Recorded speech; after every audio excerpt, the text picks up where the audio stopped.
করতাম তখন বিক্রিয়া করার সময় দেখতাম যে নিচে কিছু অদক্ষেপ পড়ে, তাই না? তো সিমেন্টও কিন্তু এরকম অদক্ষেপ পড়ে, তো সেটার পরিমাণ কিন্তু 0.5, এর বেশি হয়ে গেলে কিন্তু অতিরিক্ত এই মেটালটা কি করবে, আপনার কনক্রিটের মধ্যে একটা জায়গা দখল করে যে বন্ডিং যে থাকার কথা সেই বন্ডিংটা থাকবে না। তো এই জন্য আসলে এটা দেখার উদ্দেশ্য হলো যে আমি যে সিমেন্টটা দিলাম শুধুমাত্র আমার শক্তি 7000 পিএসআই দিলাম, কিন্তু আমার ম্যাগনেসিয়াম অক্সাইড হয়ে গেল 5%, আমার লস অফ ইগনিশন হলো 10%, তাহলে কিন্তু ওই সিমেন্টটা কোনোভাবেই ডিউরেবল হবে না। আপনি যত ভালো কিছুই দেন 10 বছর পরে দেখবেন খুলে গেছে, ফেটে গেছে, বাদামের রং আসছে, করশন হয়েছে, বিভিন্ন কিছু হবে। এই জন্য আমাদের উদ্দেশ্য থাকে, বা আমি কোথাও গেলে বলি ভাই যদি প্রশ্ন করে যে ভাই আপনার সিমেন্টটা যে ভালো কেন ভালো, আমি বলি স্যার আমার সিমেন্টটা ভালো সবার তা আমি বলছি না, তবে একটা সিমেন্টের যে গুণাবলী মেইনটেইন করা দরকার, আমার ম্যাগনেসিয়াম অক্সাইড 2% এর বেশি নাই।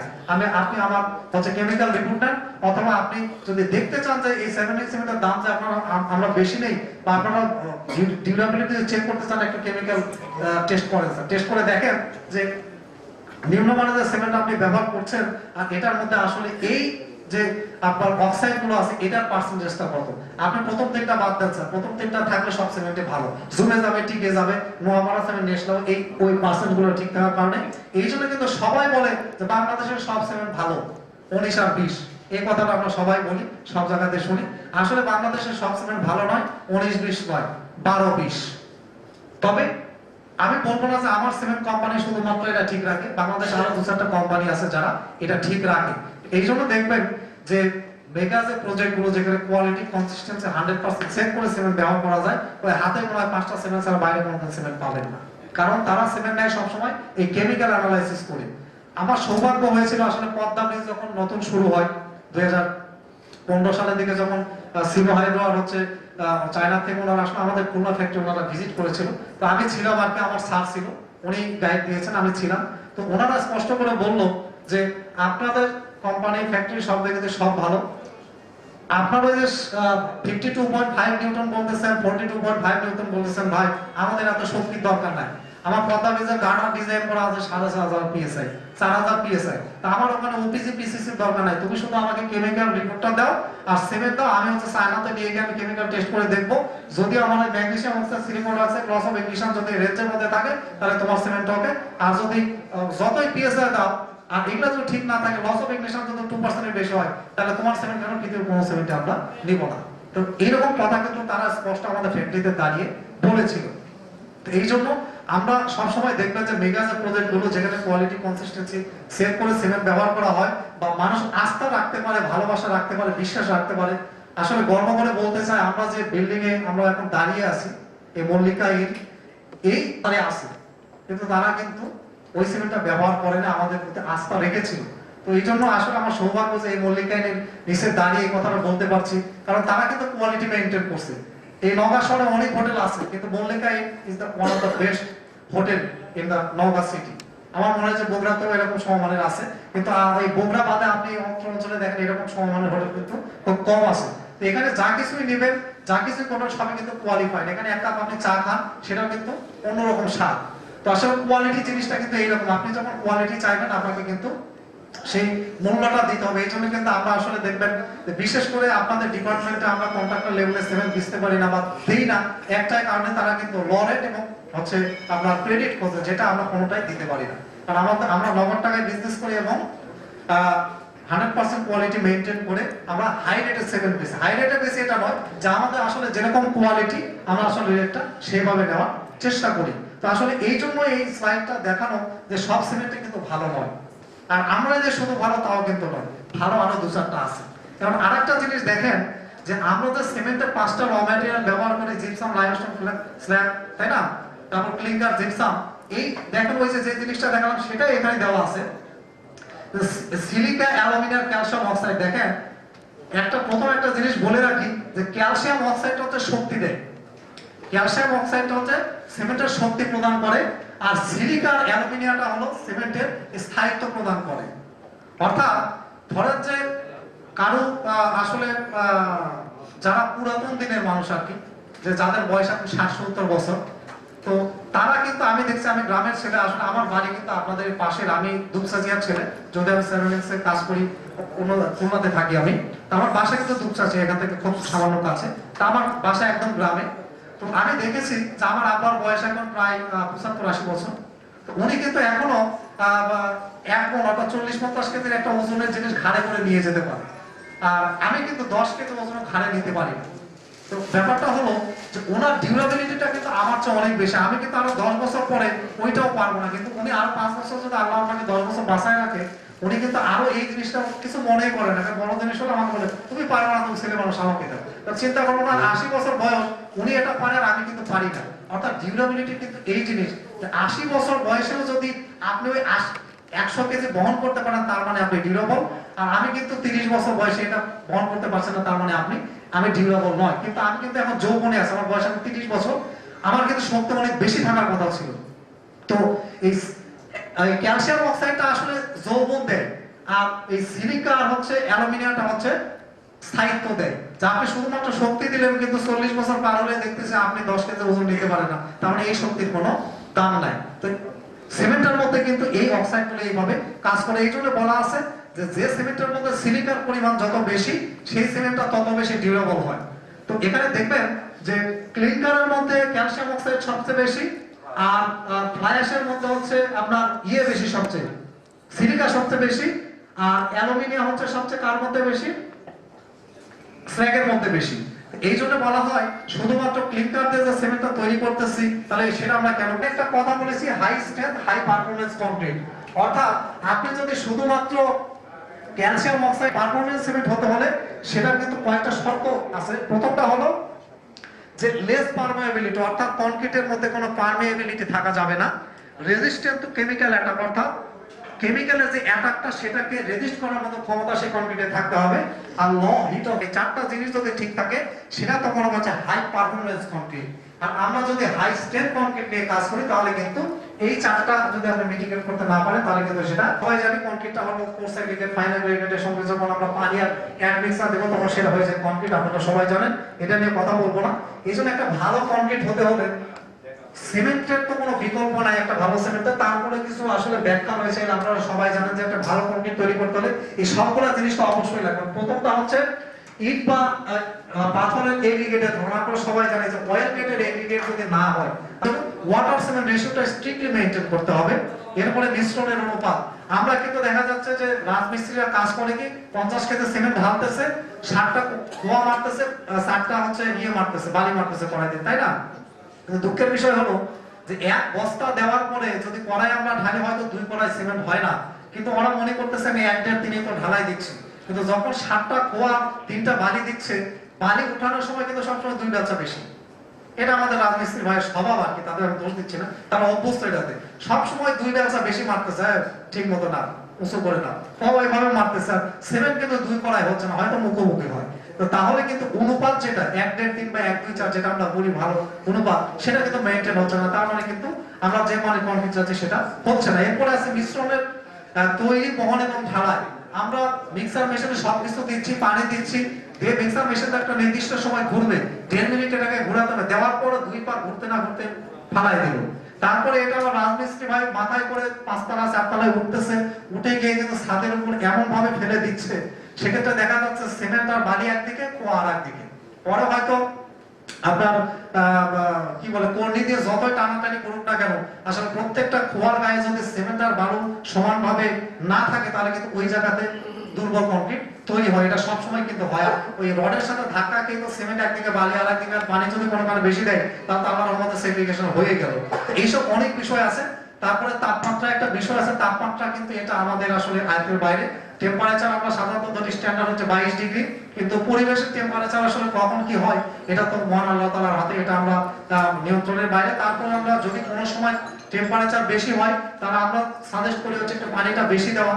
আর যদি টেম্পারেচার অনেক কম হয়, তাহলে আমার পানি কম দিতে হবে, কারণ সেক্ষেত্রে আমার পানি বেশি দিলে সেটিংটা অনেক ডিলে হয়ে যায়। এই জন্য টেম্পারেচারের ক্ষেত্রে অনেক সময় এটা অ্যাডজাস্ট করা হয় যে পানি কম বেশি দেওয়া। এবং মিশ্রণের পরিপূর্ণ কম্প্যাকশন। আমরা বিশেষ করে যেমন বিম, তারপর হচ্ছে স্ল্যাব বা হচ্ছে ফাউন্ডেশন ঢালাই করি, সেক্ষেত্রে কিন্তু আসলে কম্প্যাকশনের ক্ষেত্রে আমরা সব সময় দেখি যে অবহেলিত আর কি। এই কম্প্যাকশন বাড়ির মালিকরা তো চিন্তাই করে না যে কম্প্যাকশন আবার কি জিনিস, কিভাবে কম্প্যাকশন করব। এটা একটা কম্প্যাকশন যদি ঠিকমতো না করা হয়, তাহলে কিন্তু দেখা যাচ্ছে যে কংক্রিটটা ঠিকভাবে সেটেল হয় না। এক্ষেত্রেও কিন্তু একটা ব্যাপার রয়েছে। আর কম্প্যাকশন করার সময় যে যে আপনার মিক্সারের যে ইয়েটা কম্প্যাকশনের যে ভাইব্রেটর মেশিন রয়েছে সেটাতে 45 ডিগ্রিতে একটু ধরতে হবে, বা রডের ক্ষেত্রে রডের গায়ে টাচ করা যাবে না, সেটাও কিন্তু রাজমিস্ত্রি ভাইরা জানে না। এইরকম অনেক বিষয় আছে। সর্বশেষ হচ্ছে পানিতে পর্যাপ্ত ভেজানো কিউরিং। এই কিউরিং জিনিসটা কিন্তু কোনো সময় ঠিকভাবে হয় না। তো একটা জিনিস 28 দিন পর্যন্ত আমরা 90% স্টেট ডেভেলপ করে সে 28 হোম হাউস ওনার লেভেলে যখন কাজ করা হয় তখন কিন্তু এই জিনিসগুলো হয় কি যে বেশিরভাগ ক্ষেত্রেই ইঞ্জিনিয়ারিং প্ল্যান ছাড়া বাড়ি করা হয়। বিশেষ করে গ্রাম অঞ্চলে মানুষ সুযোগ পাইলে ইঞ্জিনিয়ারের কাছে যেতেই চায় না। যেমন আজকে সকালে আমি বাড়িতে আসছিলাম, আমার গ্রামে একজন আসছে, এসে আমার বলতেছে একটা বাড়ি করবো, একটু বলে দেন। তা আমি বললাম যে বাড়ি করবো, বলে দিলাম কিরকম বাড়ি করতে চাচ্ছেন? তো বলতেছে যে তো বিদেশ থেকে আসছি, অনেক আল্লাহ টাকা পয়সা দিছে, একটা 5 তলা বাড়ি করবো এখানে সুন্দর করে। তা আপনি একটু একটু বলে দেন কিভাবে কি করবো। তা বললাম যে আঙ্কেল আপনি তো 5 তলা একটা বাড়ি করবেন, একটা 5 তলা বাড়ি কত শতকের উপর করবেন? বলতেছে যে 5 শতক জায়গার উপর করব। তা আপনি কি জানেন এই 5 শতক জায়গার উপর যদি একটা 5 তলা বাড়ি করি, এই 5 তলা বাড়ির ওজন কত কেজি হয়? উনি তো এটা কখনো চিন্তা করে ওজন, আবার বাড়ির আমার ওজন চিন্তা করতে হয়। তা আপনি যে বাড়িটা করবেন এই এত হাজার হাজার টন আপনার ওজন হবে, সেই টন এই এত টন আপনার মাটিটা লোড নিতে পারবে কিনা সয়েল টেস্ট করছেন? সয়েল টেস্ট আবার কি জিনিস বাবা? সয়েল টেস্ট কি করা লাগে?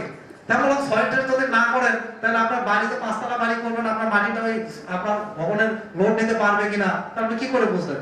দূর ভাবগুলো কত করছে তুমি একটু বলে দেন। আমি বললাম না, এরকম এইভাবে হয় না আজকে।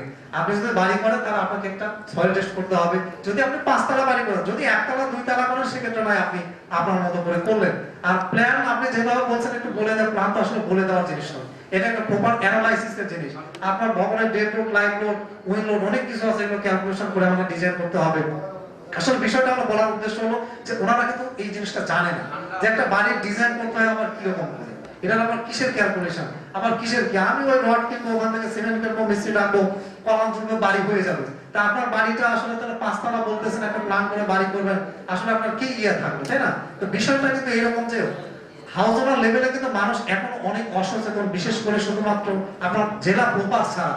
জেলা প্রপারে তো পৌরসভার একটা নির্দিষ্ট গাইডলাইন রয়েছে, ইচ্ছা করে মানুষ ব্যাংকে বাড়ি করতে পারে না, কিন্তু পৌরসভার বাইরে যখনই যাবে তখন কিন্তু মানুষ চেষ্টা করে ওই মিস্ত্রির দ্বারাই করে যাবে।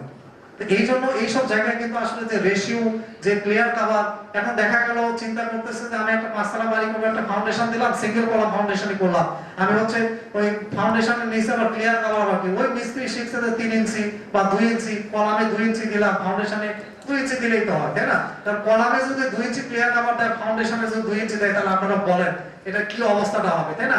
তো অনেক সময় কিন্তু অনেক বাড়ির মালিক টাকা খরচ করে, রড কিনে, সিমেন্ট কিনে, বালি কিনে, সবই কিনে, কিন্তু তারা কিন্তু একটা প্রপার গাইডলাইনের অভাবে বা প্রপার ইয়ের অভাবে কিন্তু তারা এটা সঠিক কাজ করতে পারে না। অনেক সময় অনেক জায়গায় দেখছি যে অনেক টাকা খরচ করে বাড়ি করছে, কিন্তু এমন ভাবে কলাম সেটআপ করছে বা বাড়ির মধ্যে কোনো ভেন্টিলেশন নাই, কলাম পড়ে গেছে ডাইনিং এর মাঝখানে, বাথরুমের ভিতরে কলাম। এই সমস্যাগুলো কিন্তু গ্রাম অঞ্চলে সবসময় হয়, যেহেতু আমি গ্রামের ছেলে, আমি এই জিনিসগুলো দেখি। তো এইসব জায়গায় কিন্তু আমাদের অনেক সমস্যা। একটা ভালো জিনিস হতে হলে কিন্তু আসলে এই সবগুলো জিনিস মেইনটেইন করতে হয়। তো এতক্ষণ ভালো অনেক কথা বললাম, আমি আর বেশিক্ষণ না, আমি অল্প কিছুক্ষণের মধ্যে শেষ করে দেব। তো ভালো কথা বলার পর আসলে কনক্রিটের আসলে অনেক প্রবলেম থাকে আমাদের, যেমন বয়স বাড়ার সাথে সাথে বিভিন্ন রোগ শোক ব্যাধি আসে। তো এই কনক্রিটের কিন্তু অনেক রোগ শোক থাকে। তার এক নম্বর হচ্ছে করোশন, অ্যালকালি সিলিকা রিঅ্যাকশন, তারপর হচ্ছে sulphate attack, chloride attack, heat of hydration. তো হিট অফ হাইড্রেশন যেটা বলছিলাম, এটা একটু আপনাদের দেখাতে চাই যে প্রচলনিক রিঅ্যাকশনটা কি, আমরা যখন সিমেন্টের মধ্যে পানি দিচ্ছি সেটা কিন্তু 2 ঘন্টা পরে জমা শুরু করতেছে, শক্ত হয়ে যাচ্ছে, 7 দিন পরে 1 মাস পরে কিন্তু এটা জমে শক্ত হয়ে যাচ্ছে। আসলে এটা কিভাবে হচ্ছে আপনারা হয়তো সবাই জানেন। আসলে একটা সিমেন্টের মধ্যে যখন পানি দেওয়া হয় তখন এখানে একটা রিঅ্যাকশন হয়, তার নাম হচ্ছে cement hydration reaction.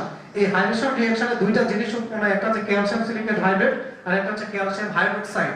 Calcium silicate হাইড্রেটটা হচ্ছে সিমেন্টের শক্তি, আর ক্যালসিয়াম হাইড্রোক্সাইডটা হচ্ছে সুগন্ধ। এখানে হচ্ছে হিট উৎপন্ন হয়। তো হিটটা করে, যেটা আগে বলেছিলাম, হিটটা কিন্তু কনক্রিট থেকে বের হয়ে যায় সব সময়। এই হিটটা যদি একটা নির্দিষ্ট লেভেলে না থাকে তাহলে কিন্তু হিটটা বের হয়ে আপনার কনক্রিটের মধ্যে প্রচুর পরিমাণে পোরাস সৃষ্টি করে।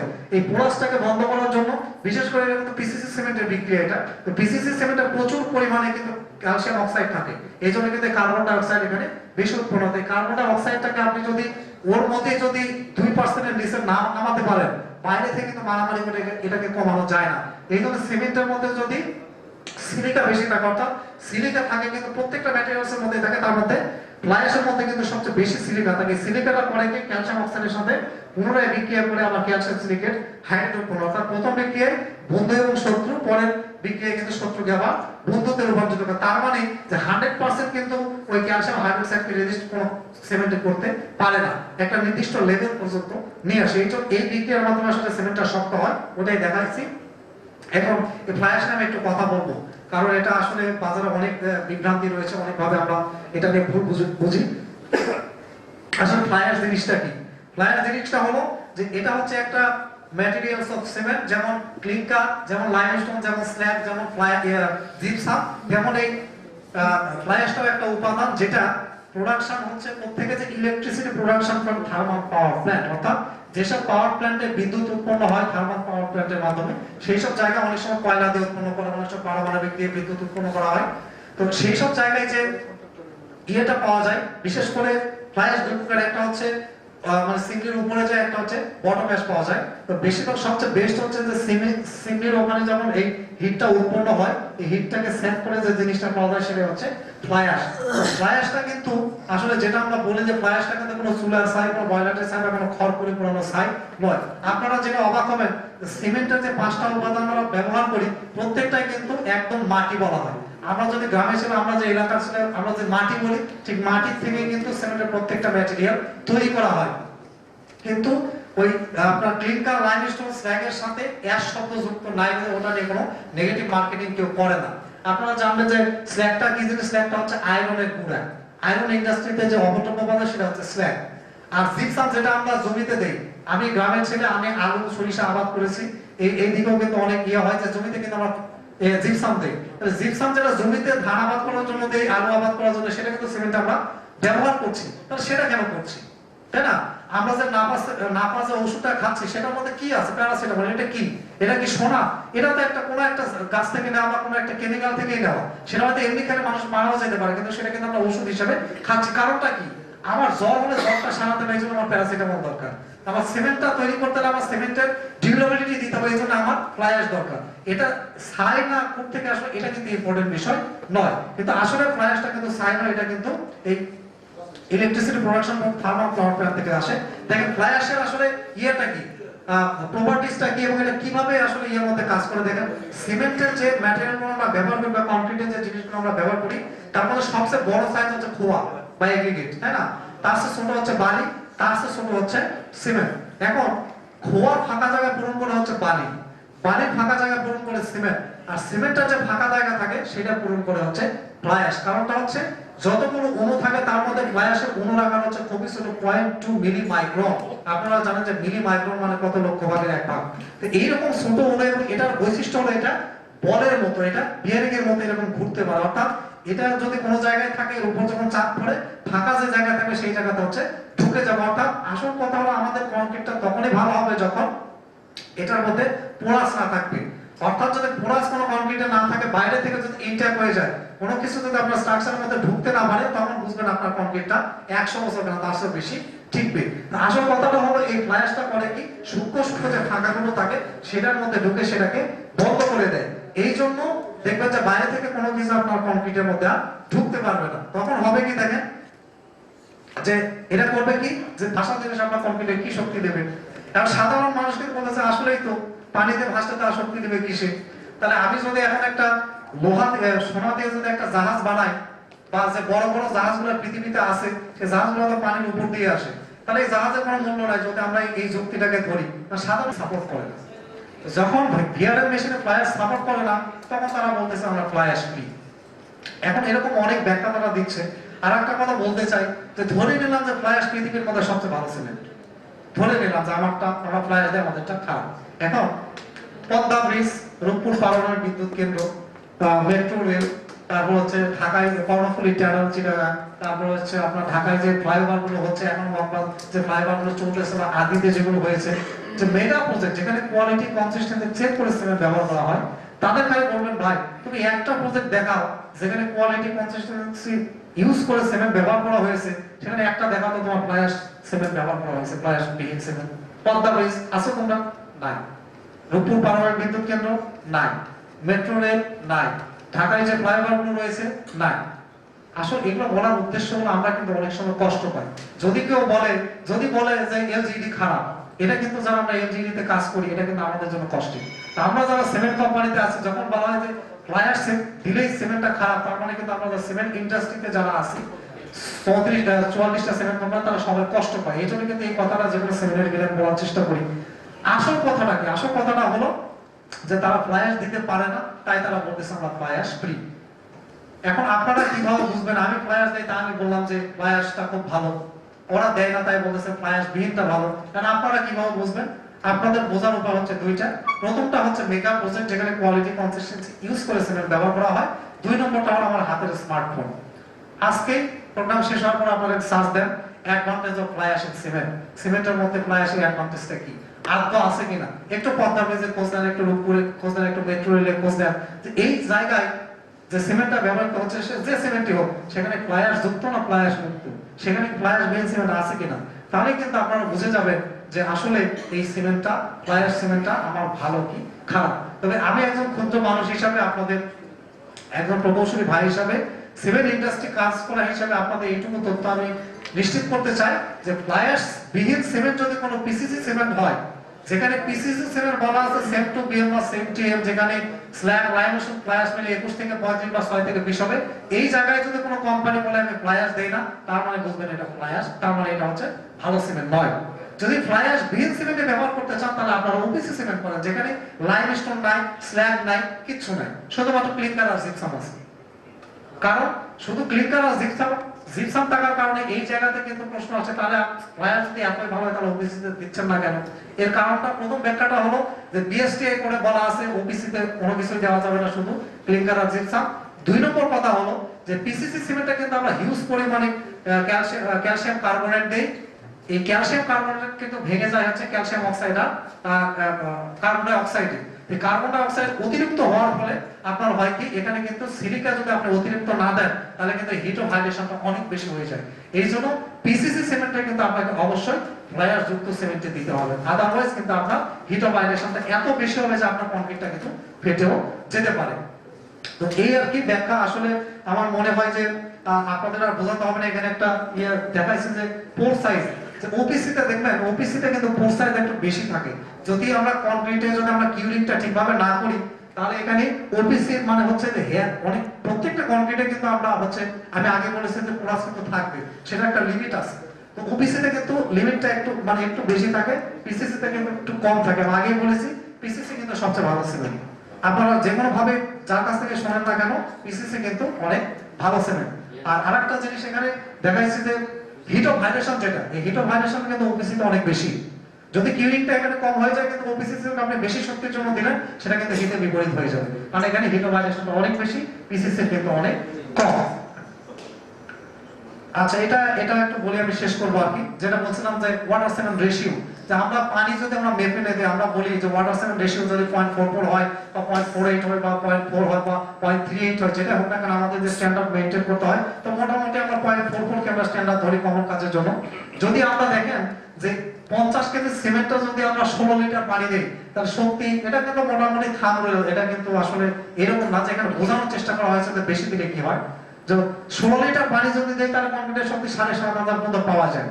যদি 22 লিটার দেয় তাহলে 6,300, যদি 27 লিটার দেয় তাহলে 4,000, 31 লিটার দিলে 3,000, 36 লিটার দিলে 750। তবে আমরা ভালো করে জানি যে কোনো একটা কংক্রিট পাস করার জন্য মানে মিনিমাম কিন্তু তার 3,500 পিএসআই লাগবে একটা কমন স্ট্রাকচারের জন্য। তা আপনি ওপিসি সিমেন্ট দিলেন যেখানে 7,000 পিএসআই আসার কথা, কিন্তু আপনি পানি দিয়ে ফেলছেন 30 লিটার, আপনার কংক্রিটের শক্তি কিন্তু এমনি আপনার 7,000 থেকে 3,500 এ নেমে আসবে। কোনো কিছু আপনার করতে হবে না, শুধু আপনি পানিটা 2 লিটার বেশি দিয়ে দেবেন, শক্তি 2,000 পিএসআই কিন্তু কমে যাবে। এই জন্য এই জায়গাতে আমরা রাজমিস্ত্রিকে সবসময় বলি যে ভাই, আপনারা পানি একটু কম দিয়ে কাজ করেন। পানি কম দিয়ে কাজ করলে কিন্তু অনেক কষ্ট হয় মিস্ত্রি, আসলে ঠেলাঠেলি বেশি করতে হয় না। এই জন্য আমরা বেশি দেয়, যত নরম কংক্রিট, কংক্রিট তো না বলবো মাল, যত নরম না তত কাজ করে শান্তি, বাংলা ভাষায় আর কি। এই জন্য যত সিমেন্টে পানি বেশি দিবেন, আপনার কংক্রিটের মধ্যে সিমেন্টের স্টেম কিন্তু তত নিচে নেমে যাবে, কিন্তু 16 লিটার পানি কিন্তু হাতে বা মিক্সার মেশিনে দেওয়া সম্ভব নয়। এটা শুধুমাত্র বেসিক প্ল্যান্টে যদি আমরা কাজ করি তাহলে 16 লিটার দেওয়া সম্ভব, কিন্তু আমরা হাতে কাজ করলে কিন্তু কোনোভাবে 22 লিটার বা 20 লিটারের কমে পানি দিয়ে কাজ করা সম্ভব নয়। এই জন্য আমরা কিন্তু পানিটা অবশ্যই সবসময় কম দেওয়ার কথা বলি, বিশেষ করে শীতকালে। শীতকালে কিন্তু অনেক সময় হয় কি, ঢালাই দেওয়ার পরে কমপ্লেন আসে সিমেন্টের কাছে যে ভাই সিমেন্ট জমে নাই, কংক্রিট জমে নাই, সে কথা বলে সিমেন্ট জমে নাই।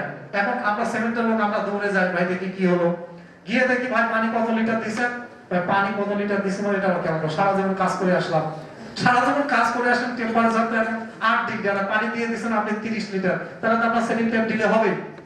আপনি বালির যে এমএম দিছেন এমএম কত, তাই না, খোয়া যেটা দিছেন সেটার স্ট্রেন কত, তো এই সব কিছু কিন্তু ঠিক নাই, কোনোটাই ঠিক নাই। দোষ কিন্তু প্রথম সিমেন্টের, রডের কোনো দোষ নাই, বালির কোনো দোষ নাই, ইটের কোনো দোষ নাই, দোষটা সিমেন্টের। তো এই জন্য আমরা কিন্তু সবচেয়ে বেশি বিক্রয় করবো।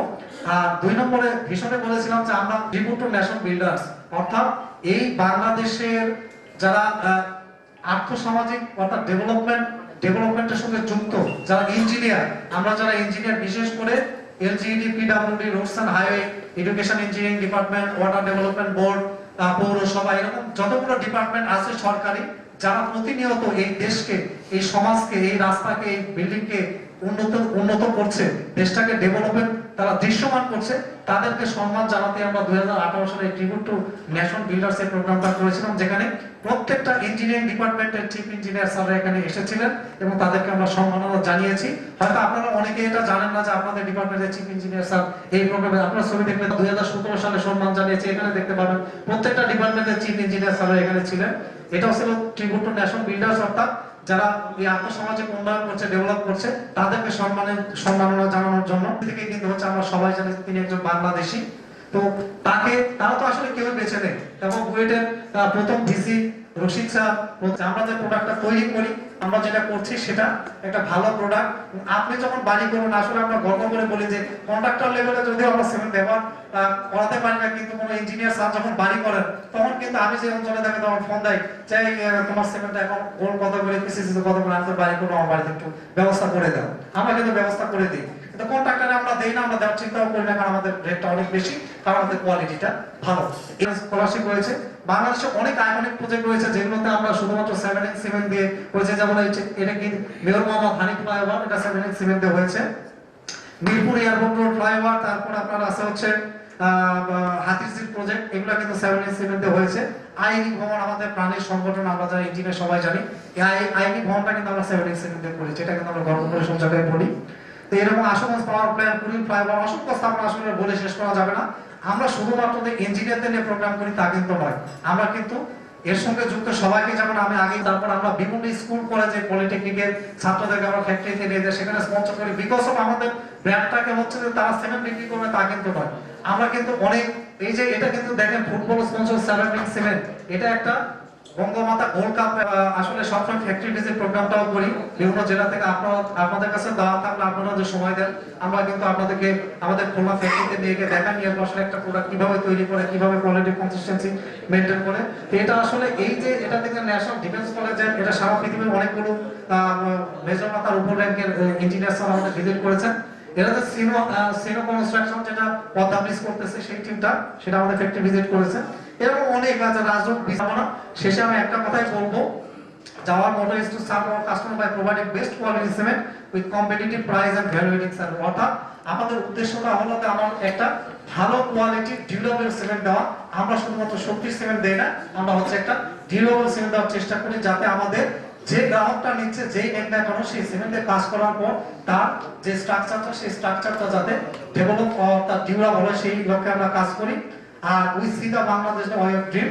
বাংলাদেশ এখন একটা স্বপ্নের পথযাত্রী, আপনারা সবাই জানেন যে বাংলাদেশ এগিয়ে যাচ্ছে, আমরা হয়তো ডেভেলপিং কান্ট্রির দিকে যাচ্ছি, এবং এই ডেভেলপিং কান্ট্রি হতে আসলে একটা ইনফ্রাস্ট্রাকচার খুবই গুরুত্বপূর্ণ, যেই ইনফ্রাস্ট্রাকচার ডেভেলপমেন্টে 7 একটা গর্বিত অংশীদার।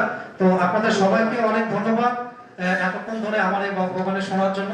আসলে আগেই বলেছি আমার বয়স সবার চেয়ে অনেক কম হবে, যদি কোনো ভুল তথ্য দিয়ে থাকি আমাকে সংশোধন করে দিবেন, আর যদি কোনো ভুল করে থাকি সব ব্যর্থতা আমার, আর আজকের যে অনুষ্ঠানের সব সার্থকতা আপনাদের উপর দিয়ে আমি আমার প্রেজেন্টেশন এখানে শেষ করছি। ধন্যবাদ সবাইকে। আসসালামু আলাইকুম।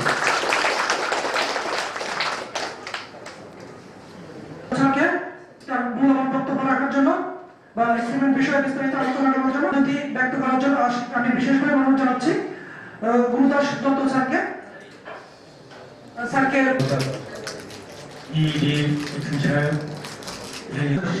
যতগুলি সিমেন্ট কোম্পানি বা রড কোম্পানি যে অনুষ্ঠানগুলো হয়েছে, যে সেমিনার সিম্পোজিয়াম হয়েছে, তার চেয়ে অনেক আমার কাছে এটা ব্যতিক্রম বলে মনে হয়েছে। এরা যে আমাকে যে বক্তব্যগুলো উপস্থাপন করা হয়েছে সম্পূর্ণ গুণগত কোয়ালিটি এবং কেমিক্যাল বেসিসে। কেন ভালো লাগে, কেন ভালো রাখবো, এই কথাগুলো ওনারা সুন্দরভাবে তুলে ধরেছেন। স্পিকারকে আমি ব্যক্তিগতভাবে ধন্যবাদ জানাই যে আমি নিজেও রুয়েটের ছাত্র ছিলাম, স্পিকার রুয়েটের ছাত্র। সে সুন্দর করে সিমেন্ট আমরা কেন ব্যবহার করি, এবং আমার মনে হয় সময় খুব কম ছিল, যার জন্য সে একটু দ্রুত গতিতে বলছে। তবে যে জিনিসগুলো, অনেক জিনিসই আমি জানতাম না, যেমন আমার স্পিকার বললেন যে ফ্লাই অ্যাশ। আমি একটা ব্যক্তিগত বিভ্রান্তি মধ্যে ছিলাম যে ফ্লাই অ্যাশ মানে হচ্ছে এক ধরনের ছাই, এটা দিয়ে সিমেন্টের কি উপকার হয় বা এটা কেন ব্যবহার করা হয়। আমি স্পিকারকে ধন্যবাদ জানাই, তিনি তার মেরিটগুলো, ফ্লাই অ্যাশের যে কারণগুলো, ব্যবহার করার কারণগুলো বিশেষভাবে আমাদের সবার সামনে তুলে ধরেছেন। আরো কয়েকটি জিনিস আমার কাছে খুব ভালো লেগেছে যে আমরা সিমেন্ট তো দুটি ভাগে ব্যবহার করে থাকি, একটি ওপিসি আর একটি পিসিসি। পিসিসি সিমেন্ট কেন আমরা ব্যবহার করব এই বিষয়েও উনি ডিটেলস বলেছেন, এবং উনি একথাও বলেছেন যে বাংলাদেশের জন্য পিসিসি সিমেন্ট অত্যন্ত প্রয়োজনীয়। আর আমি বক্তব্য দীর্ঘায়িত করবো না। কার্বন ডাইঅক্সাইডের যে সিমেন্ট প্রোডাকশনের সাথে কিন্তু কার্বন ডাইঅক্সাইডের সম্পর্ক রয়েছে, এবং এটা একটি পরিবেশ দূষণের একটা কারণ হয়ে রয়েছে। আজকে পরিবেশবিদ সহ আমরা সবাই চিন্তিত হয়ে পড়েছি। আমি একটি জার্নালে দেখলাম যে 7.2% পরিবেশ দূষিত হচ্ছে, এবং খুব শীঘ্রই এটি 25% পর্যায়ে কার্বন ডাইঅক্সাইড ইমিশন এটি বৃদ্ধি পাবে, পরিবেশ দূষিত হবে। এই ব্যাপারে যেটি আমাদের জন্য খুব ভয়াবহ, যে এই ব্যাপারে আমি সিমেন্ট কোম্পানিকে অনুরোধ করব, বিশেষ করে আমি যে আজকে এই উপস্থিত আছি, এই বিষয়টি আপনারা চিন্তা করবেন, ঠিক করে কার্বন মানুষ যেভাবে সিমেন্টের ব্যবহার করছে। যাই হোক, আমার আরো খুব ভালো লেগেছে, এবং বাংলাদেশের যে উন্নয়ন কার্য চলতেছে, যার মহাযজ্ঞ চলছে, মহা উন্নয়নের পথে আমরা আছি। এই দেশে 86% টাকা কিন্তু অর্থ কিন্তু প্রকৌশলের মাধ্যমে বাড়িত হয়। এই অর্থগুলি যেন যথাযথভাবে, সুষ্ঠুভাবে ইঞ্জিনিয়ারিং উইথ ইকোনমিক্স যেন অর্থনীতির সাথে সমন্বয়পূর্ণ হয়ে এই বাংলাদেশ একদিন, এই বাংলাদেশের সন্তান আমরা যেন, বিশেষ করে আমরা ইঞ্জিনিয়ার, আমাদের হাত দিয়ে এই সম্পদগুলো, এই ইঞ্জিনিয়ারিং কাজগুলো যেন সুষ্ঠুভাবে যথাযোগ্য আমাদের সাধারণ মানুষের কাজে লাগে, এখানে যেন আমরা সবকিছুকে যথাযথভাবে ব্যবহার করতে পারি। তাহলে কিন্তু আজকের এই অনুষ্ঠানের প্রধান অনেক সময় আমরা আর রিভিশন দেওয়ার সুযোগ পাই না, বা আপডেটেড ইনফরমেশন গুলো যে আমরা গ্যাদার করব, সেই ধরনের স্টাডি করার সুযোগ আসলে আমাদের থাকে না। আমাদের সেই সকাল 9টা থেকে রাত 10টা পর্যন্ত শুধু মুভমেন্টের উপরেই থাকি। তা আমার মনে হয়েছে যে আজকের কিনোট স্পিকার যে টেকনিক্যাল পেপারস প্রেজেন্টেশন করলেন, এবং সেখানে যে এত ইনফরমেশন ছিল, আমরা আসলে ভীষণভাবে উপকৃত হয়েছি। এবং নিজেকে আমার মনে হয়, শুধু আমাকে বলা হয়েছে যে অনুষ্ঠানটা কেমন হয়েছে এবং আমার অনুভূতি, আমি আসলে মনে হয় ছাত্রের মতো ছিলাম। আজকে এখানে ছাত্র হয়ে আসছি, এবং অনেকেই মনে হয় আমার মতো অত্যন্ত ধৈর্য সহকারে এবং অ্যাটেনশন দিয়ে আমাদের কিনোট স্পিকারের বক্তব্যটা শুনছি। আমার তো মনে হয় যে ইউনিভার্সিটি যদি এত অ্যাটেনশন দিয়ে লেখাপড়া করতাম, তাহলে গ্রেড পয়েন্ট মনে হয় আরো একটু উপরে যেত। ধন্যবাদ।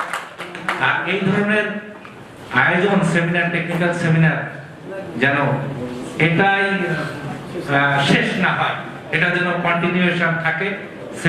সিমেন্টের কাছে আমার আবেদন থাকবে যে আপনারা সময় সুযোগ পেলে এই ধরনের অনুষ্ঠানের আয়োজন করবেন, আমাদেরকে নতুন নতুন তথ্য দিবেন, আমাদেরকে আমার জ্ঞানকে আরো বৃদ্ধি করে দেশের উন্নয়নে যাতে আমি কাজে লাগাতে পারি।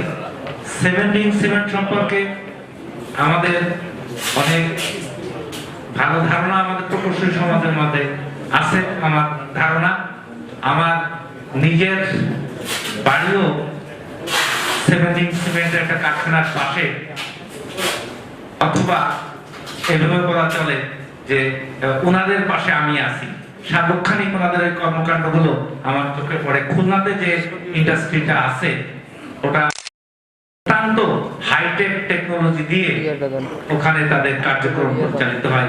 সেদিক দিয়ে আমার আস্থা যে সিমেন্ট গুণগত মানে যথেষ্ট অগ্রগামী।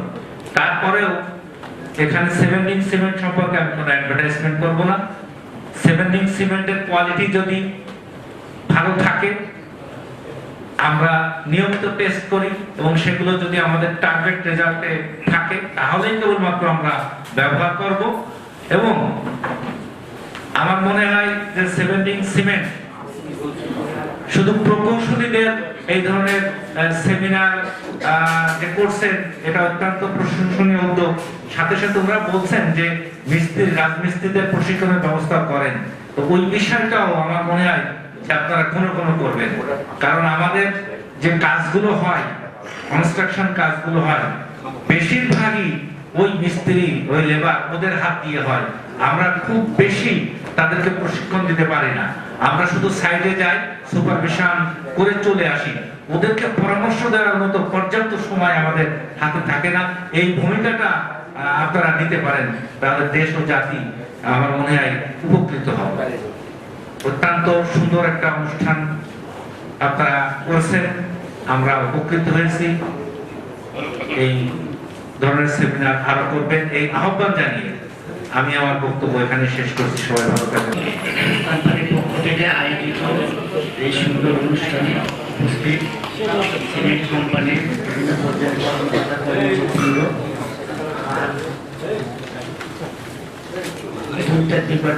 আমাদের পৌরসভার প্রাক্তন নির্বাহী প্রকৌশলী, শিক্ষা প্রকৌশলী অধিদপ্তরের নির্বাহী প্রকৌশলী সহ প্রকৌশলীবৃন্দ, আসসালামু আলাইকুম। আমি প্রথমে ধন্যবাদ জানাই সিমেন্ট কোম্পানি আজ আমাদের এই সন্ধ্যায় একটা সুন্দর পরিবেশে নওগাঁর সবচেয়ে একটা সুন্দর হোটেলে আমাদের একত্রিত করেছেন মত বিনিময়ের জন্য। তার জন্য ওনাদেরকে সাধুবাদ জানাই, ধন্যবাদ জানাই। আমরা আমাদের শিক্ষা প্রকৌশলী দপ্তর নির্বাহী প্রকৌশলীর মধ্যে বলেছেন, আমাদের ব্যস্ততার জন্য আমরা এখানে বলতে গেলে সুযোগ হয় না। আমরা এখন বাস্তবায়নে গিয়ে আমরা যেন একদম যন্ত্রের মতো হয়ে গেছি। আমাদের ডিজাইনে বলা থাকে 1 2 4 বা 1 3 6